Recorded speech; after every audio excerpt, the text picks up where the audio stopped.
Hello and welcome back. So in the previous talk, we solved this problem by developing a very simple 1D FEM code. So we did this in MATLAB, and I also provided scripts in Python and Julia. So now we want to move ahead to 2D and 3D elements, but before that we have to tackle with some issues which are still left. So of course we want to know the error of our solution. We want to see how this error behaves with different orders, right? And of course we also want to start developing meshes in Gmesh, and we should know how to read them at least in 1D, and then we can go to 2D. So this structure will allow us to make progress in 2D and 3D very quickly without any confusion. So this was the code that we developed, and let me just run through it very quickly. But before that, let me recap on the errors. So this is a slide from the previous course. Here I have just defined the L1 and L2 error norms, and in case of finite differences, so in that course we dealt with this in case of finite differences actually. And so we have the L1 error norm, which is having a small L symbol here. So this is the discrete error norm, and we use summations here because finite differences used a discrete approximation, nodal approximation. But in finite elements we have a piecewise continuous approximation, which means we can actually integrate over each element. And so we are going to use this kind of an L1 error norm or L2 error norm, where we can actually simulate this integral, or rather do this integral, and you have two values, u simulated minus u true. You take the absolute and you integrate that. So how do you do this integration? Simply again by Gaussian quadrature, just as before. But if this u true is which is an analytical solution, if it is a higher order function, or if it is really curved, so you could just crank up the order of Gaussian quadrature so that you are able to pick up the true integral. And so let's just do that. And I have so let me just run through this file first.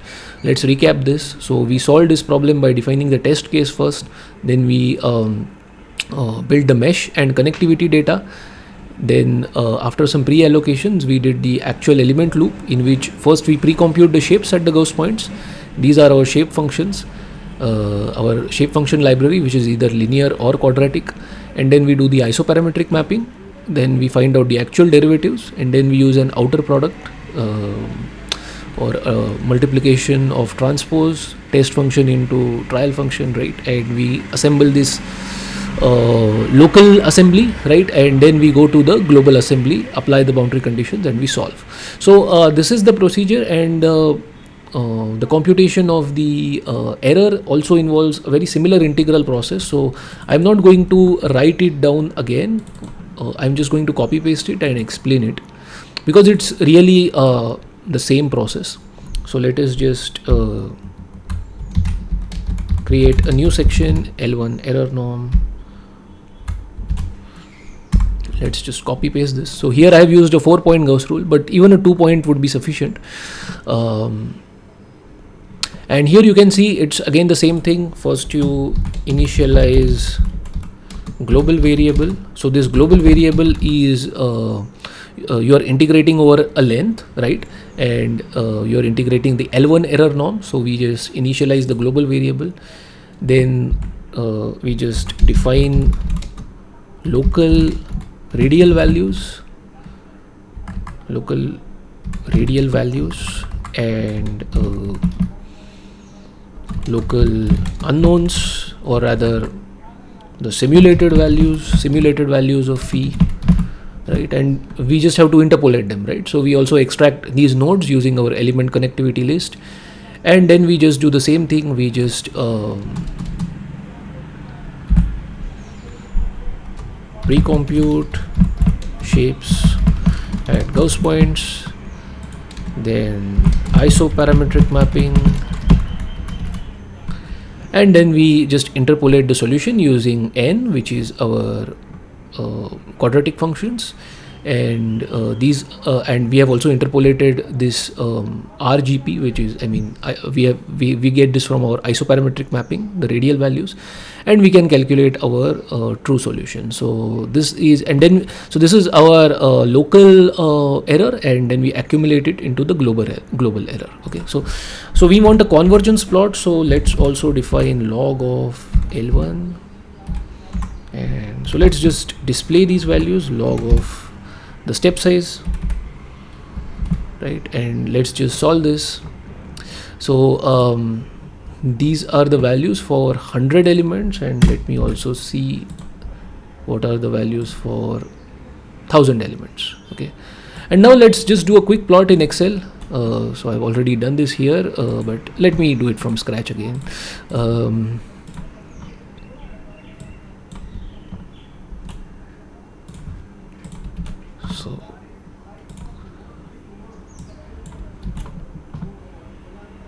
So these are our log of h values, and these are our log of L1. So we need a log plot.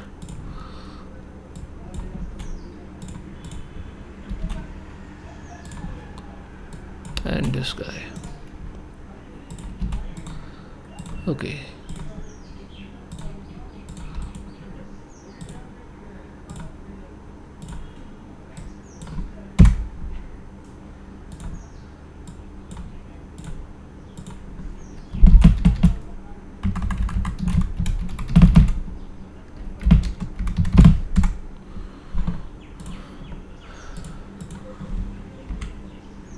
So now let's just add a trend line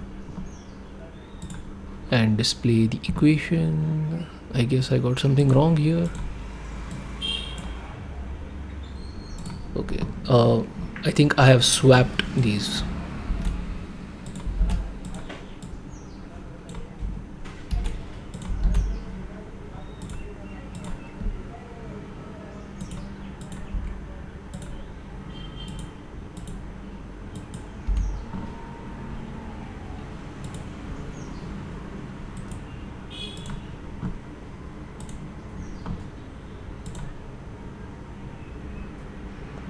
Why can't I see this equation here? It's really weird.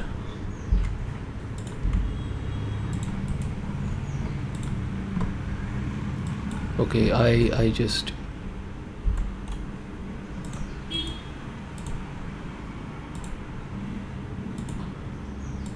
I'm so bad at Excel.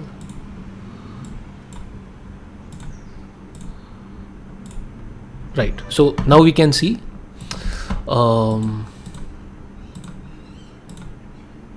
let me just zoom this. Yes, so you can see that the slope of this convergence plot is 3. We have plotted log h versus log of L1, right? Log of L1 is your y-axis and log of h is your x-axis. So you are getting a slope of 3 because we are using quadratic shape functions. So in finite elements, if we are using the piecewise continuous approximation as quadratics, so you are going to get third order accuracy. If it is linear, you are going to get a second order accuracy. So we have already seen this in the previous course. Now we can actually see this on a code, and so this is the calculation of the error, and I have attached this code so you can play around with it. You could put in the linear shapes and just change this again to linear. These guys, just make this 2, just change. So I've already shown how you change this, and just by doing this, running this code for linears, you can just again evaluate the error if you want. So this is a really simple operation. You could also run a loop putting different NLM values. You could run this for cubics as well. So you have something called as a method of manufactured solution. So here we have a true analytical solution. If we don't, so then we can just develop a manufactured solution, and this process was shown in the previous course, and we'll be repeating it for 2D in this course. So I'll just stop here. So this was about the L1 error norm. You can also calculate the L2 error norm. The formula is really simple. So you just have to use the square again, integrate, take the square root, and so on. So this is very simple process. So let me stop here, and in the next talk, let's start developing a mesh on Gmesh, and we'll export it. I'll show you how this process works, and this will help us make a headway into unstructured grids very easily. Thank you.